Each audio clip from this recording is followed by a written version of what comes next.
सबसे पहले 1 से 1.5 कप ऑयल एक कढ़ाई में ले लें और उसमें भिंडियाँ फ्राई होने के लिए डाल दें। भिंडियाँ हमने मीडियम कटिंग की है, ना बहुत बड़ी और ना ज़्यादा छोटी। आंच हमने मीडियम लो रखनी है और हमने तकरीबन 5 मिनट तक इसको चम्मच नहीं चलाना, क्योंकि चम्मच चलाने पर ये लेस छोड़ देगी। 5 मिनट के बाद हम इसे बड़े नरम हाथों से 1 चम्मच से ऊपर से नीचे करेंगे। ख्याल रखेंगे कि ना तो भिंडियाँ टूटे, ना ही इसमें से लेस निकले। पलट पलट करने के बाद हम इसे दोबारा फ्राई होने देंगे थोड़ी देर तक और चम्मच नहीं चलाएंगे। इस तरह हम बहुत एहतियात के साथ भिंडियाँ इस हद तक फ्राई कर लेंगे कि इनका कलर चेंज हो जाए। जब कलर हल्का सा चेंज हो जाएगा तो हम इन्हें एहतियात से निकाल लेंगे। अब हम ऑयल में स्लाइस हुई भी प्याज डालकर फ्राई करेंगे। ये तकरीबन 3 बड़ी प्याज या फिर 4 दरमियानी प्याज।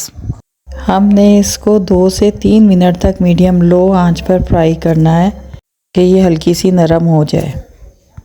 कलर बिल्कुल भी चेंज नहीं करना।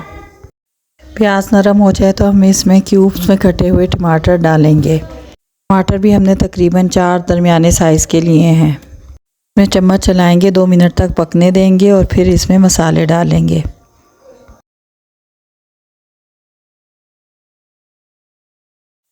1 चम्मच नमक, 1.5 चम्मच लाल मिर्च पीसी हुई, आधी चम्मच कुटी मिर्च और थोड़ी सी हल्दी। सिर्फ नमक, मिर्च और हल्दी 3 मसाले डालेंगे और ज़बरदस्त किस्म की भिंडी तैयार हो जाएगी। अब तकरीबन 5 मिनट तक हमने इसे पकाना है, चम्मच ज़्यादा नहीं चलाना। 5 मिनट हो गए हैं। अब इसमें फ्राई की हुई भिंडी डालें और फिर उसके ऊपर आधा कप फेंटा हुआ दही। इसके बाद ढक्कन ढक देंगे। चम्मच हमने बिल्कुल नहीं चलाना, इसको हम दम पे रखेंगे। 15 मिनट तक हम लो मीडियम फ्लेम पर दम देंगे, यहाँ तक कि भिंडी गल जाए और पानी खुश्क हो जाए। जी जनाब, तो 15 मिनट गुजर गए हैं। अब हम ढक्कन हटाकर देखते हैं कि क्या सूरत हाल है।